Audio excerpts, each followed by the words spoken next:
યુપીના આત્રોલી ગામના વતની વિકાસ કુમાર વશિષ્ઠ જે હાલ મુંબઈના લાલબાગ ખાતે કોમ્પ્યુટર એકાઉન્ટની નોકરી કરે છે તેમણે 12 જ્યોતિર્લિંગના દર્શન કરવાની મનમાં ઈચ્છા રાખી હતી, જેને પૂર્ણ કરવા તેમણે પગપાળા યાત્રા શરૂ કરવાનો સંકલ્પ કર્યો.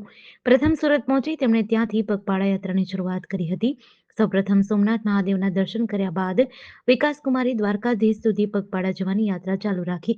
આ દરમિયાન કુકસવાડા ગામે રાત્રિ રોકાણ કરી માંગરોળ પહોંચતા તેમણે માંગરોળના ધારાસભ્ય ભગવાનજીભાઈ કરગઠિયાની મુલાકાત લીધી.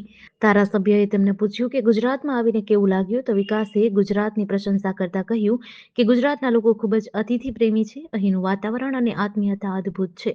ધારાસભ્ય ભગવાનજીભાઈ કરગઠિયાએ વિકાસકુમારની યાત્રા સફળ અને સુખદ બને તેવી શુભેચ્છા પાઠવી હતી. मैं विकास कुमार वशिष्ठ, लोहगढ़, अतरौली, अलीगढ़, उत्तर प्रदेश। मैं बॉम्बे जॉब करता था और अचानक प्लान बना मेरा 12 ज्योतिर्लिंग का घूमने का, तो मैं वहाँ से सूरत आया। सूरत से सोमनाथ, सोमनाथ से दर्शन किए, वहाँ बहुत अच्छी तरह से दर्शन हुए।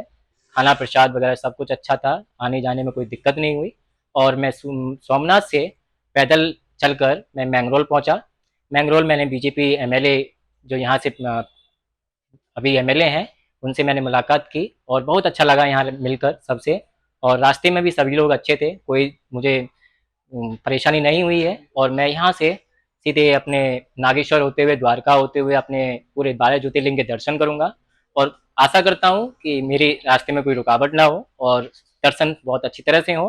और ये भी अनुरोध करूँगा कि छोटे बहन भाइयों के कि पढ़ाई पर ज़्यादा विशेष ध्यान दें। आजकल हम देख रहे हैं कि सोशल मीडिया पर ज़्यादा एक्टिव रहते हैं हर चीज़, लेकिन पढ़ाई पर विशेषकर ध्यान दें। सभी देशवासियों के लिए मेरा प्रणाम। जेडीसी न्यूज़ સાથે નીતિન પરમાર, માંગરોળ.